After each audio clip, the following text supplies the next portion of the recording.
அன்பான பெற்றோர்களுக்கு வணக்கம். பெற்றோர்களே, ஒரு சின்ன விஷயம் கேட்குறேன். உங்கள் குழந்தையின் ஆரோக்கியத்தை சரியாக புரிந்துக்கணும் அப்படின்னா நீங்கள் என்ன பண்ணுவீங்க? நாம் கெஸ் பண்ண மாட்டோம், அப்படி தானே?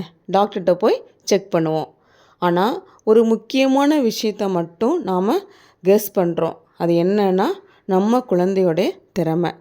என் குழந்தை டாக்டர் ஆகணும், என்ஜினியர் ஆகணும், அவன் நல்லா படிக்கணும், ஃபஸ்ட்டு மார்க் எடுக்கணும் அப்படின்னு நாம் முடிவு பண்ணுறோம். ஆனால் ஒரு கேள்வி, இது குழந்தையுடைய திறமையா இல்லை நம்ம ஆசையா? அன்னைக்கு அப்துல் கலாம் ஐயா கனவு கண்டாங்க, அவங்க அம்மா கனவு காணலை. இன்னைக்கு யார் கனவு காண்றா? கொஞ்சம் யோசிங்க. ஒரு குழந்தை மேக்ஸில் சிரமப்படலாம் அப்படின்னா அந்த குழந்தை புத்திசாலி குழந்தை இல்லையா?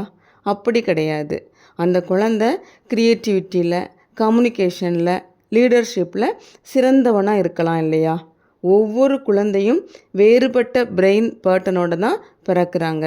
அதனால தான் ஒரே வீட்டில் பிறந்த குழந்தைங்க கூட ஒரே மாதிரி இருக்க மாட்டேங்கிறாங்க. அதனால் பெற்றோர்களே, ஆசிரியர்களே, குழந்தைகளை கம்பேர் பண்ணாமல், கெஸ் பண்ணாமல் அவங்களுடைய இயல்பான திறமையை புரிஞ்சுக்கணும். அதற்கு உதவக்கூடிய ஒரு சயின்டிஃபிக் மெத்தட் தான் DMIT. இது உங்கள் குழந்தை எதில் ஸ்ட்ராங், எதில் இன்ட்ரெஸ்ட்டு, எப்படி கற்றுக்குவாங்க அப்படிங்கிறத கிளியராக காமிக்கும். நீங்களும் புரிஞ்சுக்கிட்டு ஈஸியாக வழிகாட்டலாம். கடைசியாக ஒன்று சொல்கிறேன், ஒப்பிடாதீங்க, கெஸ் பண்ணாதீங்க, புரிஞ்சிக்கிட்டு கைட் பண்ணுங்க. அவங்க ஃப்யூச்சர் பிரைட் ஆகும்.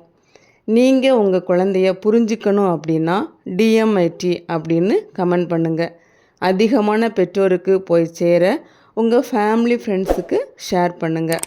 சப்ஸ்கிரைப் பண்ணி எங்களோட இணைந்திருங்க. இன்னும் பயனுள்ள வீடியோவில் சந்திப்போம்.